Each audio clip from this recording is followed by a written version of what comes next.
వంకాయ పప్పు ఈ పేరు ఎప్పుడైనా విన్నారా మీరు? నేనైతే రీసెంట్‌గానే రెస్టారెంట్‌కి వెళ్ళినప్పుడు వెజ్ థాలీ తిన్నాము. దాంట్లో అయితే ఈ వంకాయ పప్పు వేశారనమాట. టేస్ట్ మాత్రం చాలా బాగుండే. రెసిపీ కూడా చాలా సింపుల్‌గా అనిపించింది. సో ఈరోజైతే ట్రై చేయాలనేసి నేనైతే మా ఇంట్లో వంకాయ పప్పు చేశాను.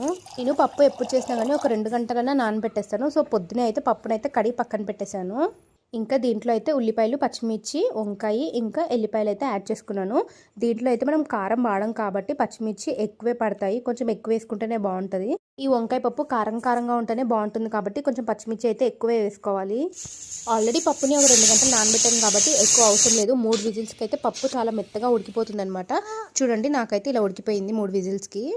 ఇంకా నెక్స్ట్ అయితే ఈ పప్పులో నుంచి వంకాయలు సపరేట్ చేసుకొని కొంచెం సాల్ట్ వేసుకొని పప్పు పచ్చిమిర్చి మొత్తం అంతా మెత్తగా అయిపోయేలాగా బాగా ఎనిపేసుకోవాలి. పక్కకు తీసి పెట్టిన వంకాయ ముక్కలు కూడా దీంట్లో యాడ్ చేసేసుకొని మొత్తం అంతా ఒకసారి మిక్స్ చేసేసుకోవాలి. నెక్స్ట్ అయితే దీంట్లోకి పోపు పెట్టేసుకోవాలి. ప్యాన్ తీసుకొని ప్యాన్లో కొంచెం ఆయిల్ వేసుకొని జీలకర్ర, ఆవాలు, కరివేపాకు, ఎండుమిర్చి, ఇంకా తెల్లవాయిలు, కొంచెం చిటికెడు పసుపు, ఇంకా కొంచెం ఇంగువ వేస్తే టేస్ట్ బాగుంటుంది పోపులో ఎప్పుడైనా కానీ.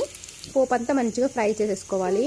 పోపు అంతా మంచిగా ఫ్రై అయిపోయిన తర్వాత ఈ పోపుని తీసుకెళ్ళి పప్పులో అయితే యాడ్ చేసేసేయాలి. ఇలా పోపు యాడ్ చేసిన వెంటనే మూత పట్టేస్తే పోపు అనేది పప్పుకి చాలా బాగా పట్టేసిద్ది.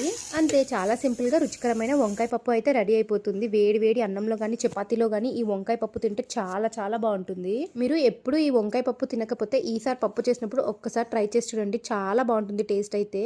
ఇంతవరకు వీడియో చూసారు కదా, అలాగే ఒక చిన్న లైక్ ఇచ్చి నా ఛానల్ని సబ్స్క్రైబ్ చేసుకోండి.